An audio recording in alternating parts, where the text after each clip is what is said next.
ಹುಬ್ಬಳ್ಳಿಯ ದೇವಸ್ಥಾನದಲ್ಲಿ ಸಿಲಿಂಡರ್ ಸ್ಫೋಟವಾಗಿ 9 ಮಾಲಾಧಾರಿಗಳು ಗಾಯಗೊಂಡು ಅದರಲ್ಲಿ ಮೃತಪಟ್ಟವರ ಸಂಖ್ಯೆ ದಿನದಿಂದ ದಿನಕ್ಕೆ ಏರಿಕೆ ಆಗ್ತಾ ಇದೆ. ಸಿಲಿಂಡರ್ ಸ್ಫೋಟಕ್ಕೆ ಮೃತರ ಸಂಖ್ಯೆ ಏನಿದೆ ಅದೀಗ 8ಕ್ಕೆ ಏರಿಕೆಯಾಗಿರುವಂಥದ್ದು.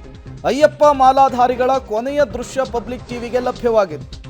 ಮನಕಲಕುವಂತಿದೆ ಮೃತ ಅಯ್ಯಪ್ಪ ಮಾಲಾಧಾರಿಗಳ ಕೊನೆಯ ಕ್ಷಣ. ಪಬ್ಲಿಕ್ ಟಿವಿಯಲ್ಲಿ ಎಕ್ಸ್ಕ್ಲೂಸಿವ್ ದೃಶ್ಯ. ದೇವರ ಪೂಜೆಗೆ ಅಂತ ಹೋದವರು ದೇವರ ಪಾದ ಸೇರಿರುವಂತಹ ಘಟನೆ ಇದು. 9 ಜನ ಮಾಲಾಧಾರಿಗಳು ಕೂಡ ಟ್ರೀಟ್ಮೆಂಟ್ ಅನ್ನು ಪಡಿತಾ ಇದ್ರು.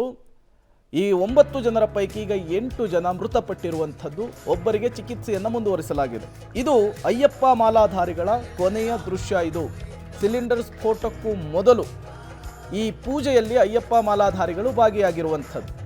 ನೀವು ಕೂಡ ವಿಜುವಲ್ಸ್ ಅನ್ನು ಗಮನಿಸ್ತಾ ಇದ್ದೀರಿ. 9 ಮಾಲಾಧಾರಿಗಳ ಪೈಕಿ 8 ಜನ ಕೊನೆ ಉಸಿರೆಳೆದಿದ್ದಾರೆ. ಆ 9 ಮಾಲಾಧಾರಿಗಳ ಕೊನೆಯ ದೃಶ್ಯ ಇದು ಪಬ್ಲಿಕ್ ಟಿವಿಗೆ ಸಿಕ್ಕಿದೆ. ಅಯ್ಯಪ್ಪ ದೇವರ ಪೂಜೆಗೆ ಹೋದಂತಹ ಸಂದರ್ಭದಲ್ಲಿ ಅವರು ಹೇಗೆ ಪೂಜೆಯಲ್ಲಿ ಭಾಗಿಯಾಗಿದ್ರು ಅನ್ನೋದನ್ನು ನೀವು ಗಮನಿಸ್ತಾ ಇದ್ದೀರಿ. ಪೂಜೆಯನ್ನು ಮುಗಿಸಿದ ನಂತರ ಈ ಸಿಲಿಂಡರ್ ಬ್ಲಾಸ್ಟ್ ಆಗಿದ್ದು 9 ಜನರು ಕೂಡ ಗಾಯಗೊಂಡಿದ್ರು. ಕೊನೆ ಕ್ಷಣದ ವಿಡಿಯೋ ಇದು. 9 ಜನರ ಪೈಕಿ ಈಗ 8 ಜನ ಮಾಲಾಧಾರಿಗಳು ಸಾವನ್ನಪ್ಪಿದ್ದಾರೆ. ಇನ್ನೊಬ್ಬರ ಸ್ಥಿತಿ ತುಂಬ ಕ್ರಿಟಿಕಲ್ ಇದೆ. ಅವರಿಗೂ ಕೂಡ ಟ್ರೀಟ್ಮೆಂಟನ್ನು ಮುಂದುವರಿಸಲಾಗಿದೆ. ಅಯ್ಯಪ್ಪ ಮಾಲಾಧಾರಿಗಳ ಕೊನೆಯ ಕ್ಷಣದ ವಿಡಿಯೋವನ್ನು ನೀವು ಗಮನಿಸ್ತಾ ಇದ್ದೀರಿ.